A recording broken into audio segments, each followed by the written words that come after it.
నమస్తే. ఇన్నాళ్ళు నన్ను సపోర్ట్ చేస్తూ, ఎంకరేజ్ చేస్తూ మీ ప్రేమని నాకు అందిస్తున్న ప్రతి ఒక్కరికి కృతజ్ఞతలు. అలాగే ఈ వీడియో కూడా ఖచ్చితంగా మీకు ఉపయోగపడుతుంది. లైక్, షేర్ అండ్ సబ్స్క్రైబ్ చేసి మీ సపోర్ట్‌ని నాకు అందించండి. అలాగే ఈ వీడియో పట్ల మీకున్న అభిప్రాయాన్ని కామెంట్ సెక్షన్‌లో కామెంట్ చేసి తెలియజేయండి. ఇప్పుడు వీడియోని చూద్దాం. నమస్తే, వెల్కమ్ టు అవర్ ఛానల్. నేను పద్మిని. ప్రస్తుతం మనతో పాటు astrologer, tarot card reader and crystal healer Anupama గారు ఉన్నారు. మాట్లాడదాం. అనుపమ గారు నమస్తే అండి. నమస్తే పద్మిని గారు. ఎలా ఉన్నారు అనుపమ గారు? బాగున్నానండి, థ్యాంక్ యూ. ఫైన్.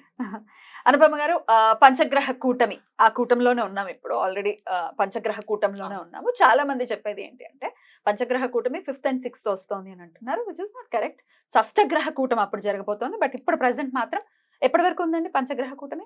5th మనకి పంచగ్రహ కూటమి 15th వరకు ఉంటదండి. సో జూన్ 15th వరకు పంచగ్రహ కూటమిలోనే ఉంటాం మనం. రైట్. అసలు ఈ పంచగ్రహ కూటమి ఏ గ్రహాల ద్వారా ఏర్పడుతోంది? అలాగే షష్టగ్రహం అంటే 6 గ్రహాలు, మరి ఆ షష్టగ్రహ కూటమి ఎప్పుడు ఏర్పడుతోంది? ఏంటి దీనివల్ల? అంటే గ్లోబల్ గా ఏమైనా ఇంపాక్ట్స్ ఉంటాయా? పర్సనల్ ఇండివిజువల్ గా మన లైఫ్స్ లో కూడా ఏమైనా ఇంపాక్ట్ ఉంటుందా? What is your analysis Anupama గారు? షష్టగ్రహ కూటమి అయితే మనకి రేపు ఆల్రెడీ జూన్ 1st కి యురేనస్, మనం చాలా మంది నెగ్లెక్ట్ చేస్తారండి. వేదిక్ ఆస్ట్రాలజర్స్ యురేనస్ ని కన్సిడర్ చేయరు, వెస్టర్న్ లో కన్సిడర్ చేస్తారు. కానీ వేదిక్ లో కూడా మనం కన్సిడరేషన్ ఎక్కడ తీసుకోవాలంటే మండేన్ ఆస్ట్రాలజీ, అంటే గ్లోబల్ ఈవెంట్స్ ప్రెడిక్షన్స్ చేయడానికి మనకి ఈ ప్లానెట్స్, అవుటర్ ప్లానెట్స్ మనకి చాలా ఇంపార్టెంట్ అయిపోతాయి అన్నమాట. For example Neptune, Uranus, Pluto, ఈ 3 గ్రహాలు రవికి దూరంగా ఉంటాయి, పృథ్వీ పైన ఎఫెక్ట్స్ పడవు అని అనుకుంటూ ఉంటాం మనం. లేదండి, పడతాయి. డెఫినెట్లీ పడతాయి. అంటే ఇవి జనరేషనల్ గా చేసే చేంజెస్ అన్నమాట. ఒక కంప్లీట్ ఒక జనరేషన్ ని మార్పు తీసుకొచ్చే ప్లానెట్స్ అన్నమాట ఇవి. సో ఇంపాక్ట్ కొద్దిగా తక్కువ కనబడుతుంది డే టు డే రొటీన్ లో, కానీ ఎక్కువ కాలం ఉంటుంది కాబట్టి ఒక రాశిలో. ఎంతండి సుమారుగా యురానస్? ఇప్పుడు యురానస్ వచ్చేసి మనకి 84 సంవత్సరాలు పడుతుందండి మొత్తం ఒక రెవల్యూషన్ కంప్లీట్ చేయడానికి. అంటే ఏ రాశి నుంచి మొదలెట్టుకుంటే మళ్ళీ ఆ రాశి దగ్గరికి రావడానికి 84 years పడుతుంది. అంటే ఒక రాశిలో 7 సంవత్సరాలు ఉంటది అనమాట యురేనస్. సో ఇప్పుడు యురేనస్ వృషభ రాశిలోకి ఎంటర్ అయింది. మేషం అగ్నితత్వ రాశి నుంచి ఇప్పుడు భూతత్వ రాశిలోకి ఎంటర్ అయింది. అక్కడే ఆల్రెడీ మనకి కొన్ని గ్రహాలు ఉన్నాయి. గురువు, శుక్రుడు, బుధుడు, రవి, ఈ 4 గ్రహాలు ఉన్నాయి. సో ఇప్పుడు యురేనస్ మనకి మొన్న జూన్ 1st కి ఎంటర్ అయినప్పుడు పంచగ్రహ కూటమి లాగా మనం కన్సిడర్ చేసుకోవచ్చు. కానీ జూన్ 5వ తారీఖు 6వ తారీఖు మాత్రం చంద్రుడు ఎంటర్ అవుతాడు కాబట్టి మనకి షష్టగ్రహ కూటమి ఏర్పడుతుంది. సో జనరలీ ఆల్రెడీ మనకు ఒకసారి కోవిడ్ ఇన్సిడెంట్ జరిగింది కాబట్టి షష్టగ్రహ కూటమి అంటే రకరకాలుగా భయాలు ఉన్నాయి జనాలలో. అదే కోవిడ్ రావడం, లాక్డౌన్ రావడం, అట్లాంటి సిచ్యువేషన్స్ ఉండవు. ఎందుకంటే ఇక్కడ మనకి ఆ వాయుతత్వం ఎక్కడ కనిపించట్లేదు. అంటే బ్రీదింగ్ ఇష్యూస్ కి, వైరస్ స్ప్రెడ్ అవ్వడానికి అట్లాంటి ఇష్యూస్ కనబడట్లేదు. కానీ యురేనస్ అనే ఈ గ్రహం ఏంటి అంటే బేసికలీ మనకి కొద్దిపాటిగా హయ్యర్ వర్షన్ ఆఫ్ బుధుడు అని చెప్పుకోవచ్చు అనమాట. ఓకే, మనకి ఏరోస్పేస్ ఇండస్ట్రీస్ అవ్వచ్చు, sudden shocks, sudden earthquakes రావడానికి, భూకంపాలు రావడానికి, ఏదైనా సడన్ గా జరిగిపోవడానికి అన్నమాట. ఎందుకంటే రూలింగ్ వచ్చేసి కుంభరాశిని రూల్ చేస్తారు యురేనస్. మనకి తెలుగులో ఏమంటారంటే అరుణుడు అని కొంతమంది అంటారు, ప్రజాపతి అని కొంతమంది అంటారు, ఇంద్రుడు అని కొంతమంది అంటారు. సో ఇప్పుడు ఇంద్రుడి నేచర్ మనకి స్వతహాగా మైథలాజికల్ స్టోరీస్ తెలిసిన ప్రకారం అయితే కొద్దిగా అగ్రెసివ్ గానే ఉంటూ ఉంటారు. కాబట్టి ఈ ప్లానెట్ కొద్దిగా ఇరెటిక్ బిహేవియర్ ఉంటుంది అనమాట. అంటే రెబెల్ గా ఉండే ఛాన్సెస్ ఎక్కువ ఉంటాయి. ఆ డామినెన్స్ అంతా కూడా కొద్దిగా రెబెలియన్ గా ఉంటుంది అనమాట. సో ఎప్పుడైతే ఇలాంటి గ్రహము మనకి భూతత్వ రాశిలోకి ఎంటర్ అయ్యి 0 degrees లో ఉంటుంది ఇప్పుడు ప్రెసెంట్ గా. ఎందుకంటే స్లో మూవింగ్ ప్లానెట్, మనం శనినే అనుకుంటాము, శని కంటే ఇంకా స్లో మూవింగ్ ప్లానెట్ కాబట్టి 0 degrees టారస్ లో ఉంది ఇప్పుడు ప్రెసెంట్. అంటే కృతికా నక్షత్రంలో ఉంటుంది.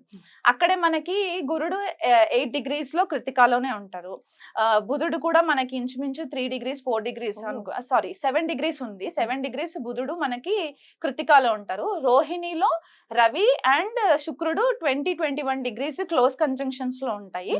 అండ్ తర్వాత మళ్ళీ చంద్రుడు ఎంటర్ అవుతాడు. సో చంద్రుడు కూడా కృతికాలోనే, అంటే ఒక 4 గ్రహాలు కృతికా నక్షత్రంలోనే ఉంటాయి అన్నమాట. ఆల్రెడీ మనకు తెలిసింది ఏంటంటే కృతికా నక్షత్రం అగ్నితత్వ నక్షత్రం. అండ్ సింబల్ కూడా మనకి రేజర్, ఫైర్, కత్తి, ఇవన్నీ తోటి మనం కన్సిడర్ చేసుకుంటాం. సో ఒక ఎరేటిక్ బిహేవియర్ ఉన్న గ్రహము కృత్తికాలోకి ఎంటర్ అయినప్పుడు గురుడు ఆల్రెడీ మనకి వాయుతత్వ గ్రహంగా మనం చెప్పుకుంటాం, ఆకాశ తత్వంగా చెప్పుకుంటాం కాబట్టి ఈ ప్లానెట్స్ అన్ని కూడా ఒక క్లస్టర్ ఆఫ్ ఎనర్జీస్ వచ్చేసరికి ఎక్స్ప్లోజన్స్ అయ్యే ఛాన్సెస్ ఎక్కువ ఉంటాయండి మనకి. అందులో యురేనస్ ఏంటంటే 84 years అని చెప్పాను కదా, క్రితం జరిగిన ట్రాన్సిట్ ఎప్పుడు అని అంటే 1940వ సంవత్సరంలో జరిగింది ట్రాన్సిట్. అప్పుడు టారస్ లో ఉన్నారు, అప్పుడు వృషభంలో ఉన్నారనమాట యురేనస్. అప్పుడు ఏం జరిగింది? 1940లో మనకి యాక్చువల్ గా సెకండ్ వరల్డ్ వార్ స్టార్ట్ అయిందండి. సెకండ్ వరల్డ్ వార్ స్టార్ట్ అయింది. ప్రేక్షకులు కావాలంటే వెరిఫై చేసుకోవచ్చు మన టైమ్ లైన్స్. సో 1939 అంటే ఆల్మోస్ట్ మేషరాశిలో నుంచి లీవ్ అయ్యి టారస్ లోకి ఎంటర్ అయ్యే టైం కంటే సెప్టెంబర్ 1939లో 1939వ సంవత్సరంలో మనకి సెకండ్ వరల్డ్ వార్ స్టార్ట్ అయ్యి అదొక 7 సంవత్సరాలు కంటిన్యూ అయ్యింది అనమాట. సో 46 వరకు మనకి అది కంటిన్యూయేషన్ లోకి వచ్చి అప్పుడు మనకి సెకండ్ వరల్డ్ వార్ మొత్తము ఒక పీస్ లెవెల్లోకి వచ్చింది. సో ఆ దేశాల పైన యుద్ధాలు జరగడం, రకరకాల ఇష్యూస్ మనం ఫేస్ చేసాము, ఫైర్ ఎక్స్ప్లోషన్స్ ఇట్లాంటివన్నీ చూసాం. సో ఇప్పుడు కూడా ఇంచుమించు వార్ వస్తుందా అంటే నేను 100% వార్ వస్తుంది రావాలని ఏం లేదు, వరల్డ్ వైడ్ గా ఎక్కడైనా వరల్డ్ వైడ్ గా ఎక్కడ. ఇప్పుడు ఓన్లీ మన ఇండియాకే జరగాలని లేదు కదా, గ్లోబల్ గా ఎక్కడైనా జరగచ్చు. ఇప్పుడు యుక్రెయిన్ లో ఆల్రెడీ ఎట్లాంటి వాతావరణం ఉందో మనకు తెలుసు. సో ఇది ఇంకొంచెం ఎన్హాన్స్ చేస్తుందని అనుకోవచ్చా ఈ గ్రహ కూటమి? అవునండి, అవుతుంది.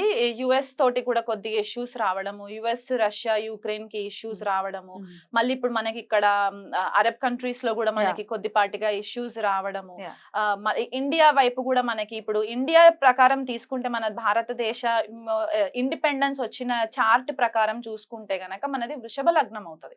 సో లగ్నంలోనే మనకి షష్టగ్రహ కూటమి అనేది ఏర్పడుతుంది. ఈ రిజల్ట్ మనకి ఆ రోజే కనిపిస్తుందా అంటే ఆ రోజు కనిపించక్కర్లేదు. ఇది ఒక ప్రాసెస్, స్లో మూవింగ్ ప్రాసెస్ కాబట్టి it will take some time అన్నమాట. ఆ మొత్తం ఎనర్జీస్ అంతా కల్మినేట్ అయ్యి మనకు ఒక ఎండ్ రిజల్ట్ రావడానికి. కాకపోతే ఇక్కడ మనకి ఇంటర్నేషనల్ లెవెల్లో కూడా మనకి కొద్దిపాటిగా ఇప్పటి వరకు ఏదైతే మనకి ఆ ఫ్రీనెస్ ఉండిందో in terms of international leaders తోటి మనకి కమ్యూనికేషన్స్ అవ్వచ్చు, లేకపోతే మనకి వాళ్ళతో ఉన్న ఫ్రెండ్షిప్స్ అవ్వచ్చు, కొద్దిపాటిగా డిస్టర్బ్ అయ్యే ఛాన్సెస్ ఉంటాయండి. మన నేషనల్ లీడర్స్ కి కూడా కొద్దిపాటిగా థ్రెట్ ఉండే ఛాన్సెస్ కూడా ఉన్నాయి రాజకీయ నాయకులకి. అండ్ మనకి ఇంకొకటి ఏంటి అంటే ఇప్పుడు ఇండియా చార్ట్ అని చెప్పేసి అనుకున్నాం కాబట్టి మనకి నార్త్ లో ఎక్కువ ఇది చూసుకుంటే భూకంపాలు వచ్చే ఛాన్సెస్ మనకి నార్త్ లో ఎక్కువ కనబడుతూ ఉంటాయి. సో ఈ గ్రహాలన్నీ వీక్షణ మనకి వృశ్చిక రాశి పైన పడుతుంది. ఇప్పుడు అందరి కళ్ళంతా వృశ్చిక రాశి పైన ఉంటుంది అనమాట. ఎందుకు అంటే ఈ షష్టగ్రహాలన్నీ కూడా 7th ఆస్పెక్ట్ వృశ్చిక రాశి పైన పడుతుంది. కుజుడు ఆల్రెడీ మేషరాశిలోకి ఎంటర్ అయ్యి మేషరాశి నుంచి 8వ ఆస్పెక్ట్ వృశ్చిక రాశి పైన పడుతుంది. రాహు 9వ దృష్టి మనకి వృశ్చిక రాశి పైన పడుతుంది. అండ్ ఇక్కడ కుజుడు ఆల్రెడీ శని వీక్షణలోనే ఉన్నారు. సో మొత్తం 9 గ్రహాలు వృశ్చిక రాశి పైన పడుతుంది చూపు. అండ్ షష్టగ్రహ కూటమి మాత్రం వృషభ రాశిలో జరుగుతుంది. సో మన లైఫ్ లో ఎట్లాంటి ఈవెంట్స్ అంటే మనకి వృషభ రాశికి సంబంధించిన కారకత్వాలు, వృశ్చిక రాశికి సంబంధించిన కారకత్వాలు ఎఫెక్ట్ అయ్యే ఛాన్సెస్ ఉంటాయి. సో మనకి నార్త్ ఇండియాలో భూకంపాలు వచ్చే సంఘటనలు, సౌత్ ఇండియాకి వచ్చేసరికి ఎస్పెషల్లీ తెలుగు రాష్ట్రాలు, తమిళనాడు, కర్ణాటక, కేరళ ఇటువైపు ఫ్లడ్స్ వచ్చే ఛాన్సెస్ ఎక్కువ ఉంటాయి. వర్షాలు, సునామీస్, సైక్లోన్ ఎఫెక్ట్స్, దానివల్ల కొద్దిగా జన నష్టము. అండ్ మనకి ఇంకొకటి ఏంటంటే మనకి టారస్ వృషభ రాశి మనకి అగ్రికల్చర్ కి కూడా సంబంధించింది. అంటే పంటలు, పాడి పంటలు ఇవన్నిటికీ కూడా మనకి ఫుడ్ రిసోర్సెస్ కాబట్టి అక్కడ పంట నష్టం కొద్దిగా జరగడం, వర్షాల వల్ల, బీభత్సమైన వర్షాల వల్ల కొద్దిగా పంట నష్టం జరగడము. అండ్ టారస్ మనకి ఫైనాన్షియల్ రిజర్వ్స్ కూడా కదా. సో ఫైనాన్షియల్ గా కూడా మనకి కొద్దిపాటిగా డిస్టర్బెన్సెస్ రావడము, సడన్ చేంజెస్ రావడము, గ్లోబల్ అంటే మనకి ఇంటర్నేషనల్ లెవెల్ అండ్ మనకి నేషనల్ లెవెల్లో కూడా ఫైనాన్షియల్ రీస్ట్రక్చరింగ్ జరిగే ఛాన్సెస్ ఈ షష్టగ్రహ కూటమి ఎఫెక్ట్స్ వల్ల జరిగే ఛాన్సెస్ ఉన్నాయి. అండ్ అది కాకుండా స్పెసిఫిక్ గా ఇది ఎవరికి ఎక్కువ వర్తిస్తుంది అంటే ఇండివిజువల్ హారోస్కోప్స్ లో కూడా సడన్ గా ఫైనాన్షియల్ రిసెంట్మెంట్ రావడము. అండ్ ఇంకొకటి ఏంటి అంటే స్టాక్స్ లో ఇన్వెస్ట్మెంట్స్ చేస్తూ ఉంటారు కొంతమంది. స్టాక్స్ లో సడన్ గా లాసెస్ ఫేస్ చేయడము, ఒక కన్ఫ్యూజన్ కైండ్ ఆఫ్ ఎనర్జీస్ మనకి కనబడతాయండి ఈ Okay. షష్టగ్రహ కూటమి ఎఫెక్ట్స్ వల్ల. ఎన్నాళ్ళు ఉండొచ్చు ఈ ఇంపాక్ట్స్ అంతా కూడా? ఈ షష్టగ్రహ కూటమి అయితే మనకి 2 రోజులు ఉంటుంది. ఉంటుంది. జూన్ పంచగ్రహం 5. అయితే? పంచగ్రహం అయితే మనకి జూలై 15వ తారీఖు వరకు ఉంటుంది. అంటే రవి మనకి వృషభ రాశిలో నుంచి మిథునంలోకి వచ్చేయాలి. తర్వాత శుక్రుడు కూడా మిథునంలోకి వచ్చేస్తారు. అప్పుడు బుధుడు కూడా వచ్చేస్తాడు కాబట్టి ఇంకా లాస్ట్ మిగిలిన గ్రహాలు ఏంటి అంటే గురుడు అండ్ యురేనస్ 2 కలిసి ఉంటాయి కాబట్టి ఇది మనకి long lasting effect. Next year కి మనకి కొద్దిపాటిగా డిస్టర్బెన్సెస్ ఇంకెక్కువ విట్నెస్ చేయడానికి ఉంటదండి. అది మనకి మండేన్ లెవెల్లో చెప్పుకునే అంశాలు అన్నమాట ఇవి. ఇండిపెండెన్స్ కి ఒకసారి చెప్పండి, ఏ ఏ రాశి వాళ్ళకి ఎలా ఉంటుంది అనేది ఒకసారి చెప్పండి. ఒకవేళ నెగటివ్ ఇంపాక్ట్స్ గనుకుంటే వాళ్ళు ఏం చేసుకోవచ్చు ఈ ఇంపాక్ట్ నుంచి బయటపడటానికి అనేది కూడా ఒక్కసారి. మరి వృషభ రాశి వారికి జన్మస్థానంలోనే ఇన్ని అవును. గ్రహాలు. వృషభ రాశి వాళ్ళకి జన్మస్థానంలో ఇన్ని గ్రహాలు కాబట్టి వాళ్ళ పర్సనాలిటీ డెఫినెట్లీ చేంజ్ అవుతుందండి. కొన్ని సడన్ అన్ఎక్స్పెక్టెడ్ ఇష్యూస్ అంటే వైఫ్ అండ్ హస్బెండ్ కి సంబంధించి కొద్దిపాటిగా ఇష్యూస్ జరిగే ఛాన్సెస్ ఉంటాయి. అండ్ ఎక్కడన్నా ఇన్వెస్ట్మెంట్స్ ఫైనాన్సెస్ కి సంబంధించి ఎక్కడైనా ఇన్వెస్ట్మెంట్స్ చేసి ఉంటే గనక నమ్మి మోసపోవడము, అది ఇప్పుడు బయటపడడము, ఇట్లాంటివి జరిగే ఛాన్సెస్ ఉంటాయి.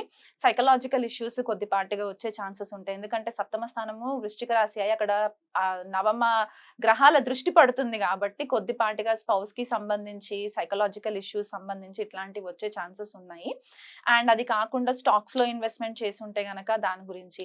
సో నేను స్పెసిఫిక్ గా వృషభ రాశి వాళ్ళకి చెప్పేది ఏంటంటే ప్రాపర్ ఫైనాన్షియల్ ప్లానింగ్ చేసుకొని ఈ 1 మంత్ కూడా కొద్దిగా కేర్ఫుల్ గా ఉండి, అంటే అవసరమైనంత మట్టుకే డబ్బు ఖర్చు చేయండి, అవసరం లేకపోతే వృధా చేయొద్దు. కొన్నిసార్లు మనము నీడ్స్ వాంట్స్ కి డిఫరెన్సెస్ లేకుండా కూడా మనం డబ్బు ఖర్చు పెట్టేస్తూ ఉంటాం కదా, ఆ విషయంలో కొద్దిపాటిగా చేంజెస్ తీసుకోవాలి.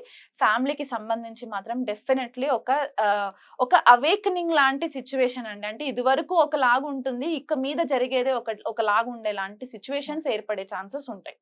ఈ విషయాల్లో జాగ్రత్త తీసుకోవాలి. సో ఓవరాల్ గా అన్ని రాశుల వాళ్ళకి కూడా చెప్పారు కాబట్టి ఏదైనా రెమెడీ ఉందా?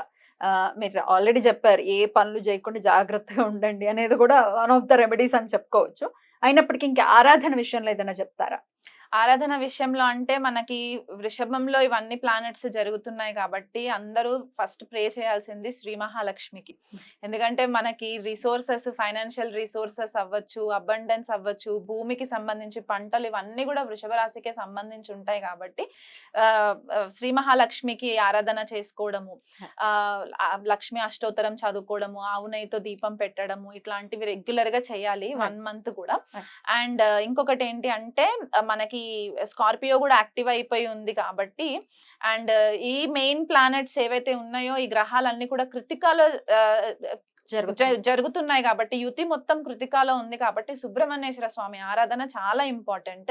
స్కంద కవచము డైలీ ఒక్కసారైనా సరే ఉదయం లేవగానే స్నానం అవన్నీ చేసేసుకున్న తర్వాత స్కంద కవచము చదవడానికి రాకపోయినా కనీసం ఇంట్లో ప్లే చేయండి. ఎందుకంటే మనం ఈ ఎనర్జీస్ అన్ని కూడా మనల్ని కొద్దిపాటిగా ర్యాష్ డెసిషన్స్ తీసుకునే ఛాన్సెస్, ర్యాష్ డ్రైవింగ్స్ ఇవి జరిగే ఛాన్సెస్ ఉంటాయి కాబట్టి మనల్ని మనం ప్రొటెక్ట్ చేసుకోవడానికి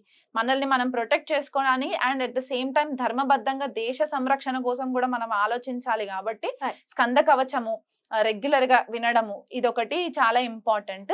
వీళ్ళు కుదిరితే సుబ్రహ్మణ్యేశ్వర స్వామికి అర్చన అభిషేకాలు చేసుకోవచ్చు. రైట్ అండి, చాలా బ్యూటిఫుల్ గా ఎక్స్ప్లెయిన్ చేశారు. డెఫినెట్లీ ఎందుకంటే యురేనస్ ని కన్సిడర్ చేస్తూ గనుక ఒకవేళ ప్రిడిక్షన్ ఇస్తే ఎంత అక్యురేట్ గా ప్రిడిక్షన్ వస్తుంది అనేది చెప్పటం అనేది ఎవరికి వారు దాన్ని చూడాల్సిందే కదా.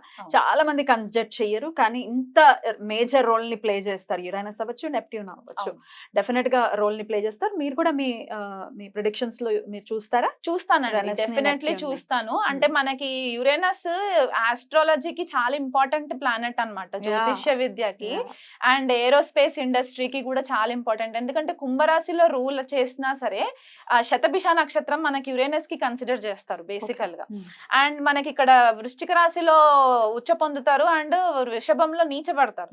సో ఈ 2 మెయిన్ అకల్ట్ కి సంబంధించి అంటే గుప్త విద్యలకి సంబంధించిన 2 మెయిన్ రాశుల్లో యురేనస్ కి ఇంపార్టెన్స్ ఉంది. చాలా అద్భుతంగా వివరించారు. ఈ నెల్లాళ్ళు కూడా వీలైతే కూడా అందరూ చాలా జాగ్రత్తగా ఉంటూ అటు సుబ్రహ్మణ్యేశ్వర స్వామి ఆరాధన అండ్ లక్ష్మీదేవి ఆరాధన చెప్తున్నారు కాబట్టి అవి చేసుకుంటూ అందరికీ ప్రశాంతవంతంగా ఈ సమయం వెళ్ళాలని మనస్ఫూర్తిగా కోరుకుంటూ చక్కగా మాకు తెలియజేశారు. కృతజ్ఞతలండి. నమస్తే. నమస్తే అండి.